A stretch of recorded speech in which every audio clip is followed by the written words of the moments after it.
So there are multiple lines of evidence that point to the effects of and the importance of adverse early life conditions on childhood, adolescent, and adult health outcomes. And in particular, there's been a lot of focus on toxic stress or adverse childhood experiences. A lot of work is being done. It sounds like your organization and the Palix Foundation are working on those topics. My research is also, looking at adverse childhood experiences and basically how we explain the effects of those on health and how we can possibly look at the intergenerational transmission of the conditions that create those adverse childhood experiences. And so my goal is to test alternative hypotheses of intergenerational transmission. On the way, I'm also going to be looking at the effects of toxic stress and various possible moderators of that stress on childhood development. And beyond that, also including reproduction into the picture. Because if we're talking about intergenerational transmission, we need to also talk about reproduction.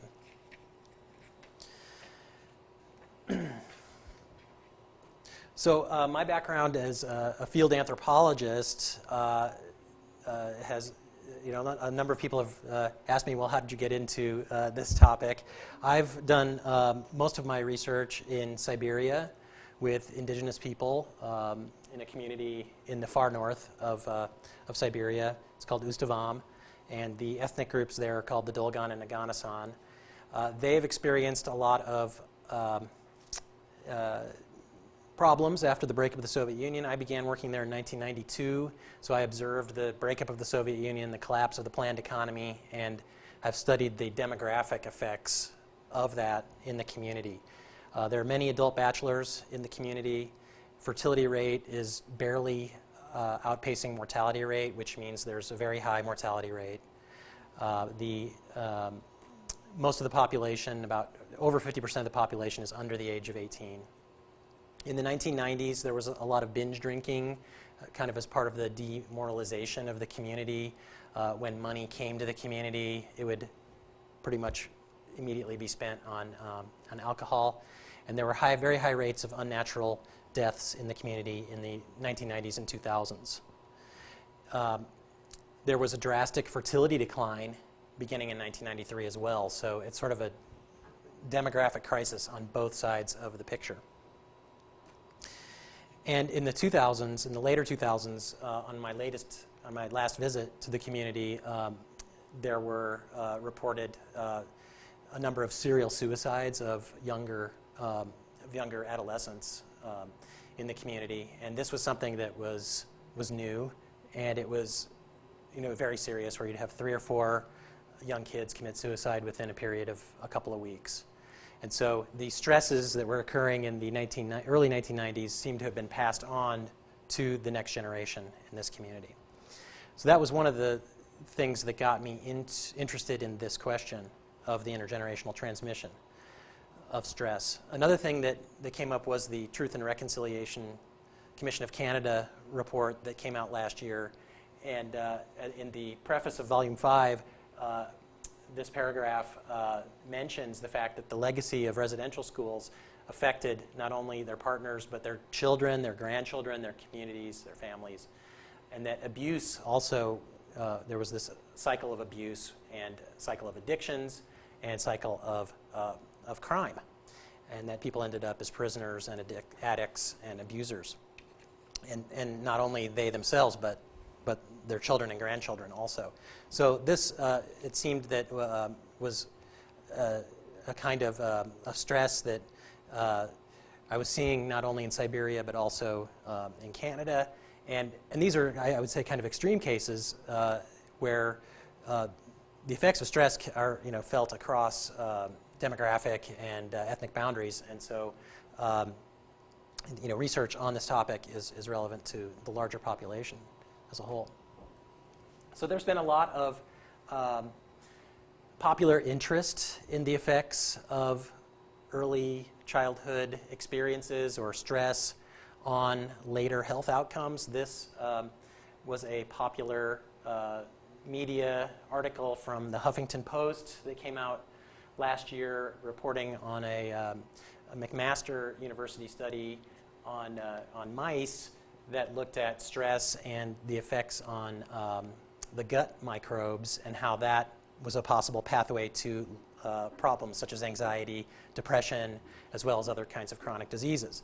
And we heard about this in the States through National Public Radio, and I mean, so it really there was a lot of interest in this, and we do know that from a lot of different studies that that stress affects not only mental health but also other aspects of health, and so there's a lot of interest in what the pathways of these effects are.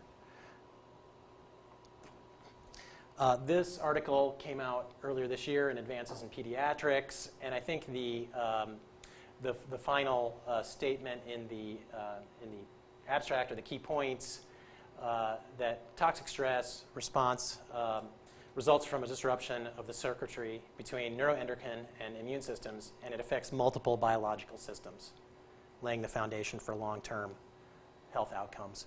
So we're seeing the effects of stress on the whole organism. There's a lot of translational research. A lot of, and a great example of this is the translational research supported by the Palix Foundation that talks about the conditions for building healthy families and healthy communities.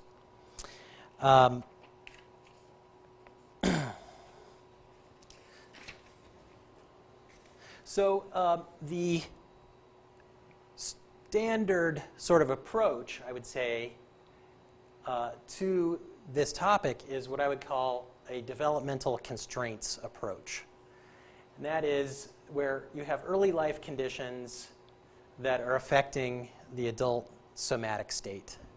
And this I'm adopting from Daniel Nettle at the University of Newcastle. And I'll mention him also a little bit later. So where you have harsh conditions, this leads to some kind of pathology or constraint on the adult individual. And so the term pathology, or there's sort of three terms here, I guess we'll look. In the developmental constraints approach, we've got sort of pathology or constrained outcomes. And on the alternative view that I'm going to talk about in a minute, we've got the concept of adaptation. And in anthropology, we sort of integrate an evolutionary perspective into the work we do, and so we're looking at adaptations. So the concept of pathology or constrained outcomes comes from this article by Ellison in 2005, where he was looking at the quote-unquote fetal origins hypothesis, or the Barker, what's also called the Barker hypothesis.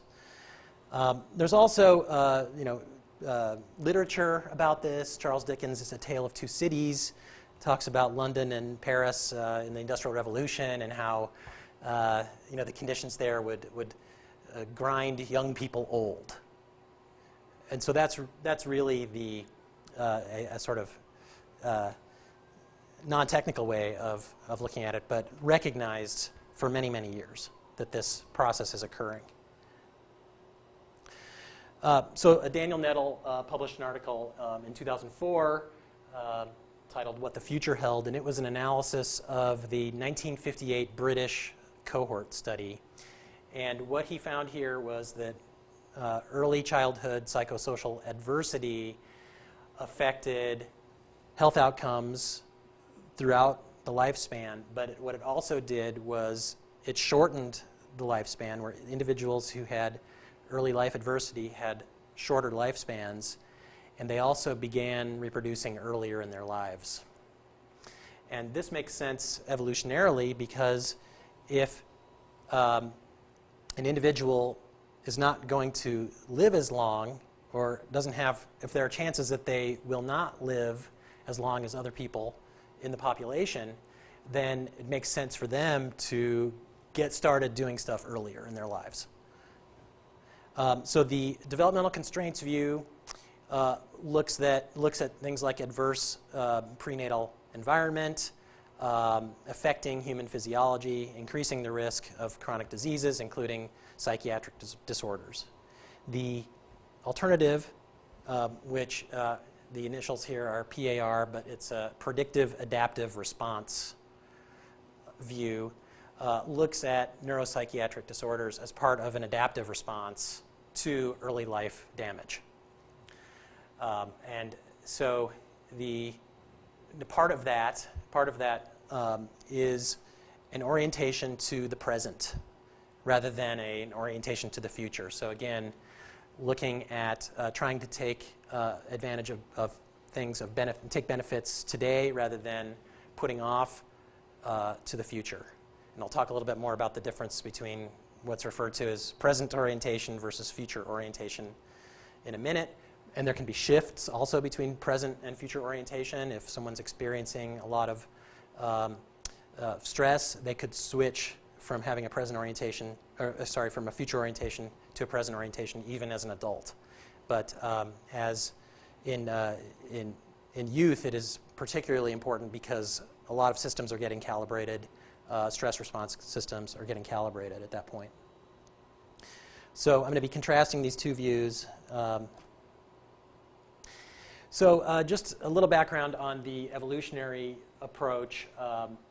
These are sort of some major principles in modern evolutionary theory that are derived from Nico Tinbergen. He was an ethologist. So he looked at comparative animal behavior. And so these different mechanisms, or these different levels of explanation, are ones that are commonly studied in different fields. And what we're trying to do is integrate them. And so the proximate mechanism, that is how, and there's a picture of a brain here and different arrows and sort of the relationship between the neurotransmitters or whatever the mechanism is. So the proximate explanation has to do with cause and effect in terms of the structure of an adaptation. So the eye, for example, senses light, it processes that light, sends signals to the brain, and then we react to that. So that's sort of a quick example of a proximate mechanism. The ultimate, or the sometimes called the evolutionary approach, really looks at the function of it in terms of its survival value or its utility. And so it's very good to be able to sense the environment because then we can react to it and obtain nutrients and defend and reproduce and things like that. So it looks at the why question.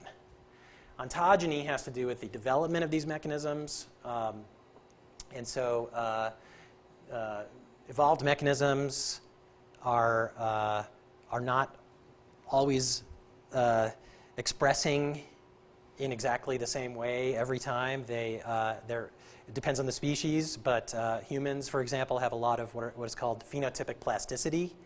And so the conditions, the environmental conditions, can shape our adaptations. And so looking at that, how the environment affects adaptations, that's sort of the ontogenetic level. And then phylogeny has to do with our evolutionary history and how traits evolved through time and how different species may have either convergent or converged on similar traits or have traits that carry forward from ancestors. And so when we look at other mammals for examples of testing mechanisms, for example, a lot of common ones are mice or rats, and those are they're fairly close, they're mammals, but they're not as close as primates. Primates are much closer relatives, so research with primates can possibly shed a little bit more light on, and you can do more things with mice, let's say, but if you're looking at primates in the wild, that can give other insights. So from an anthropological perspective, we're going to want to look at a lot of different species and commonalities across these different species. And it's not only anthropologists kind of calling for bringing together of the medical community and evolutionary science. Lauren Chaby is a neuroscientist at University of Michigan, and she recently published this review article in Physiology and Behavior, which outlined 9 different evolutionary hypotheses of how stress has these long-lasting effects in terms of human health. She encouraged a dialogue between the medical and evolutionary theory communities, and was also looking at some evidence that suggests that a certain amount of stress can actually have beneficial effects in adulthood. So having no stress might actually be not something that we would want to pursue, but having kind of an optimal level of stress may actually have beneficial outcomes. And then an article that also came out early this year or late last year by a number of psychologists and anthropologists looking at basically looking at the kind of environment and how features of the environment can affect cognition. So this article talks about present orientation and future orientation.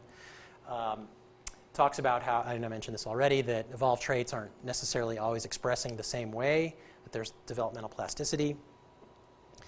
And the features of the environment that they discuss here are harshness and unpredictability. So harshness has to do with things that are not under control by the individual. Rates of mortality in a community, for example, would be an example of harshness. Unpredictability has to do with factors that are sort of outside of normal experience in the population. So they argued that where harshness is great and it's an unpredictable environment, you see a lot of mortality and morbidity, and individuals tend to move towards future. They may tend to move towards present orientation and away from future orientation. So present orientation includes features like impulsivity, future discounting, and vigilance. And future orientation would, and a synonym for that would really be executive function, and that is probably a term that resonates with the work of the Palix Foundation. And in neuroscience, that term is used. An article that just came out looked at a longitudinal study in the United States from the National Institute of Early Childhood Care and Youth Development, and it's a study of early childhood care and youth development. And so this group of scholars is taking a similar perspective as I am, and they found that there's an interaction between secure mother-infant attachment and harshness in the environment. So this graph over on the right shows that on the left side you've got 2 bars that are higher, and those are environments that have low harshness. And in low harshness, there's not much of a difference between secure attachment and insecure attachment, as was measured by an instrument in the survey at the age of 15 months. On the right side, there's a different pair of bars that have high harshness environment, and that's one standard deviation above the mean in terms of harshness. And there, the white bar, so individuals who had secure attachments at 15 months, they had, I forgot to mention that the scale here is age at menarche. So secure attachments in high harsh environments, the age at menarche is almost as late as it is in non-harsh environments. So age at menarche is one of those things that is representative of a present orientation in the organism. So again, if the individual is experiencing a lot of early life harshness, or, adverse conditions, now the actual mechanism here is interesting. It might be telomeres. The organism might know that they're not going to live so long because of telomeres, and there's some other research with different, not with humans, but with birds that Daniel Nettles done that showed that starlings that lived in a high harshness environment, their telomere length was shorter than individuals reared in a non-harsh environment. And you had some control groups as well. So here, but there are possibly social, the way I brought this up is that there are social factors that appear to ameliorate or to reduce the effects of harshness. And this is really important in terms of policy because not only do we want to encourage the things that reverse or erase the environmental assaults, but the timing is really important as well.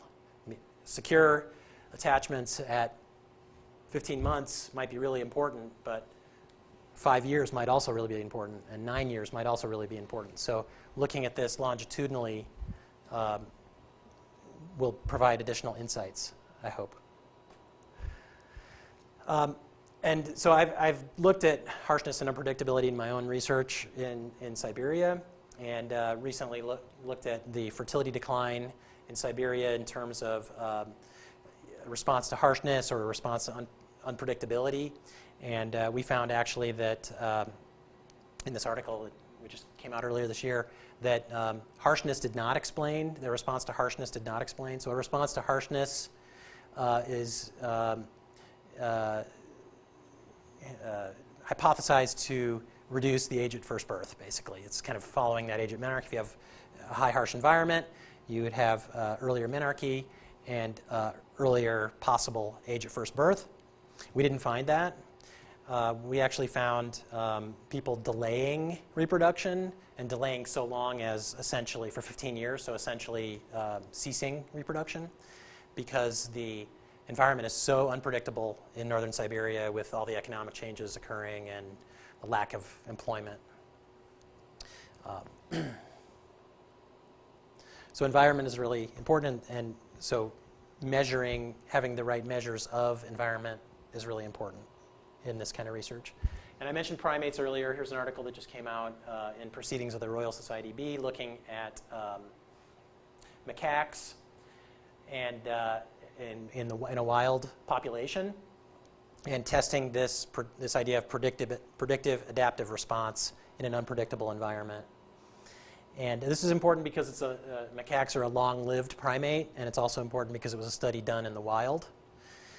And so previous studies have shown the effects of maternal psychological stress on their offspring and through the glucocorticoid pathway.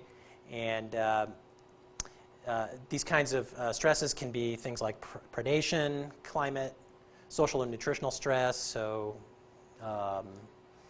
some kind of drought could affect food availability. And these are known to have effects on the phenotype. And so this is kind of a developmental constraints look at it. From the life history approach, life history theory is a kind of a derivative of behavioral ecology, which is an area that derives from evolutionary theory. Predictive adaptive response under adverse conditions, we would tend to expect an acceleration of growth and maturation and reproduction and general pace of life, and also a reduction in life expectancy of offspring. And in this article, they did find adaptive response to stress. One thing they did in this article was that they differentiated between external stresses like climate and predation with internal stresses. And this group of primates is interesting because they have social hierarchy. And so you've got some individuals who are lower on the hierarchy are experiencing more stress internally. because they're being beaten on, or they're just not getting the benefits of being in a higher position in the hierarchy. So they found actually that the adaptive response was to internal stress, not to external stresses. And this is relevant because if the individual is geared towards some kind of external environmental stress, and then the environment changes again, then that individual won't be geared to that environment anymore. So basically, predictive adaptive response to external environments requires a stable environment, or else you'll have a mismatch in the phenotype with the environment. So in a condition of an unpredictable environment, you wouldn't expect predictive adaptive response, but they found it, so they're hypothesizing that it was through internal states rather than external conditions. They did find that the offspring of individuals under stress had increased growth in body size, and so they were maturing faster. And they also found a trade-off with immune function. And this is something so trade-offs are another part of behavioral ecology or life history theory. So if an individual is investing in growth, let's say, they might not have as much for immune function, not enough energy, or if they're, a better example is if an individual has become sick and has to invest in immune function, then they won't have the energy to invest in growth. And there's some other research being done by a colleague of mine named Larry Sugiyama in South America, looking at a population where he's measuring growth on a daily basis, and then also tracking communicable diseases and things like that, and also kind of scaling that to how distant the community is from a market economy. So he's working with people in the Amazon, and they're kind of varying distances from the market. So even that can affect growth rates. So kind of looking at the trade-offs, that's another aspect of the evolutionary approach. And so we're kind of in this sort of research where we're looking at these longitudinal data sets, we want to find variables that can represent these trade-offs. Middle childhood. I mentioned middle childhood a little bit earlier, but this is work from Mark Flynn on the island of Dominica. He's been working there for about 30 years, looking at social environments and how that affects the neuroendocrine system. And this is an example of where he's been following this 7-year-old girl, kind of measuring cortisol and the IgA levels. And she was reprimanded by her grandmother on July 17th. The next day, her cortisol levels spiked. The next day, the cortisol and the immune went down, and then a couple of days later, she was sick. So social conflict can lead to changes in hormones that are basically increasing morbidity in the community, so the illness levels in the community. And he found over time that these kinds of things actually will increase mortality rates. So again, more evidence for the connection between social behavior and mortality, and then adaptive response by the organism. So the research questions that I'm looking at specifically in this research, kind of, again, looking at the maternal conditions, because we kind of also want to know the timing, so we're going to try to get as many sort of prenatal factors as possible. Looking at traumatic social events throughout childhood, looking at supportive social relationships, so can care ameliorate some of these other adverse conditions. And then looking at outcomes like addiction, depression, crime, and other behaviors that are kind of brought up as problematic in the survey. So I'm interested also in how, if the stress is acute or chronic, so the time frame of that stress, when it occurs, and then how long it's occurring. Looking at risk and uncertainty in the environment, and trying to figure out if these things affect present orientation versus future orientation, and whether there can be shifts or not. So trying to just proof out these initial hypotheses, and then looking at to see if there are interaction effects. So does, let's say, indigenous status and socioeconomic status and stress, are there interactions there between these things? Or are they working independently? And then the question about whether these responses are adaptive or not. Now, when I say adaptive, I don't necessarily mean that it's good for the individual. I mean that it's the individual's making the best of the cards that they were dealt in terms of reproduction, eventually. So then, does a child who developed under stress pursue behaviors that create the same conditions for their own offspring? And so this is getting to the intergenerational aspect. And I believe the next slide, yeah, okay. So basically, does the adaptive response to early life stress put the individual in the under conditions that will pass on that present orientation? So are we repeating, basically, is there a cycle where the behaviors are being passed on through the adaptive response? That's the final question. So in the PAR approach, we've got early life conditions affecting the somatic state, and then you've got the behavioral outcomes. So in harsh conditions, we would expect a reactive calibration to the adult phenotype. So basically this adaptive response where you might start reproducing earlier, you might pursue behaviors that are more present-oriented. In the PAR approach, this would be termed adaptation. And what we would expect to see is a present-oriented behavior.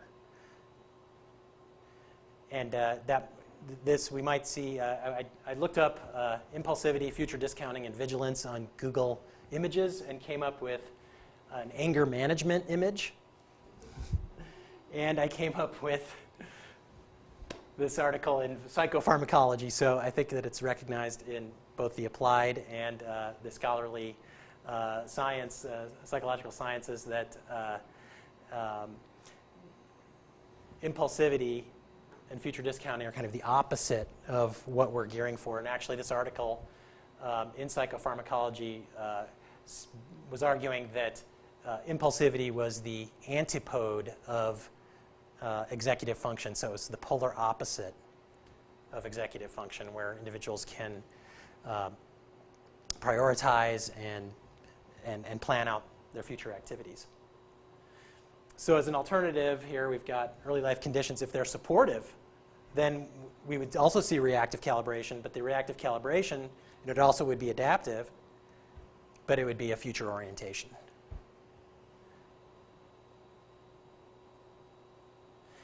So getting now to the question of the intergenerational transmission of stress. Historically, the two pathways that have been most discussed are sort of the effects on the gametes. So research with Holocaust survivors showed that their children experienced the effects of the stress that they experienced while being in concentration camps. Children that were born many years after they were freed from concentration camps. So the argument is that there's sort of an effect on the reproductive cells. The other main pathway being discussed is basically social transmission, so people teaching their kids the behaviors. So a new area that is being discussed is epigenetics, so looking at the how stress affects gene expression and then how that can be passed on to future generations. There's still, this is also a review article, and it's, in the review article they stated that it's not clear about whether supportive environments can erase or if they're just sort of somehow negating the effects of stress. So these things are being discussed, and I think that we have a tendency to dichotomize nature versus nurture, and I think one of the things about the current approach in evolutionary anthropology, at least, is really to say that the nature and nurture are both 100% necessary, and that dichotomizing them really does not help us out much. So I think everything is kind of converging to epigenetics, because that's a place where we can really look at the ontogeny of the individual and how the mechanisms are being calibrated. So this is the pathway I'm trying to test in my research here with the NLSCY. Early life conditions affecting the somatic state, how that results in various kinds of behaviors, and then this last part here, if that is affecting the life course, then it may also be affecting the early life conditions of the next generation. So harsh conditions leading to a reactive calibration of present orientation, early reproduction, and let's say addictions or depression. So if you've got an individual who is pursuing behaviors that are risky as a response to an environment that has a lot of uncertainty in it or a lot of harshness, that may lead to early reproduction, but it's sort of an early reproduction that is also correlated with a lot of stress in the environment, which would then impact the next generation. Some of this has already been looked at in the NLSCY, so a statistician at Statistics Canada looked at drug and alcohol use and early intercourse and found there was a positive correlation between those things. So what we don't know is what the parents were doing in the NLSCY. That data is available in terms of alcohol use, et cetera. So we're going to see if those kinds of things were passed on. The NLSCY, you are familiar with it, longitudinal study of Canadian children for looking at their development from birth to early adulthood, and kind of geared to looking at the emotional behavioral development of these children over time. And there are thousands of children. There were actually 22,800 and some in the first cycle. They added children throughout the 8 cycles. We're really just going to be looking at the first cohort and their behaviors and the conditions that they lived under for the 15 years of the survey. And then we're also going to be looking at what their parents were doing. And this complements other longitudinal studies that have been done and that are being done. And I think that what you're doing here, it sounds like that you could also kind of look at these hypotheses in the data that you're gathering. The variables, kind of mentioned them already, looking at conditions of harshness and unpredictability in the environment, parental wealth, education, the parental mental health issues and behaviors. Birth weight. Birth weight is going to be a proxy of harshness. Other prenatal factors that we can find in the survey. Neighborhood quality also is something that was measured in the NLSCY. And so we can look at harshness, and then we're also going to be looking at unpredictability. So changes in custody, for example, could be an unpredictable, it's something outside the control of the child. If that happens a lot, or if it happens at particular time periods, it might be more or less important. And so we want to look at that.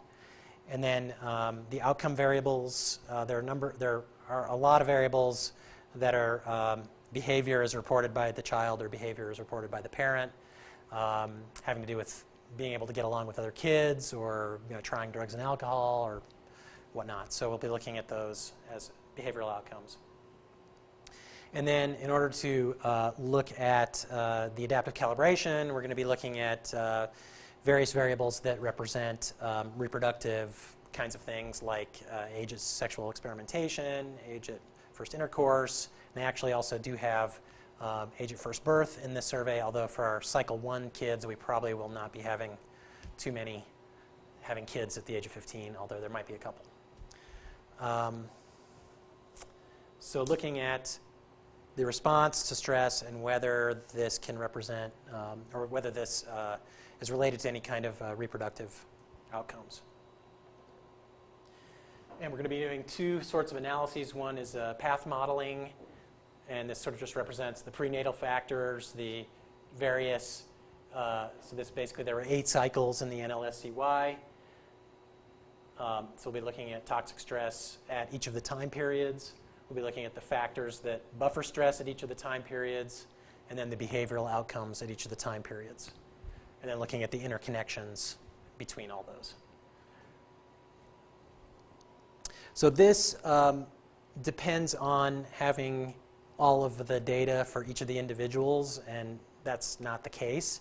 So out of the 20,000 kids that started off, we'll probably end up with a few thousand at the end where we have all the variables, and I'm keeping my fingers crossed. So we'll see how that goes.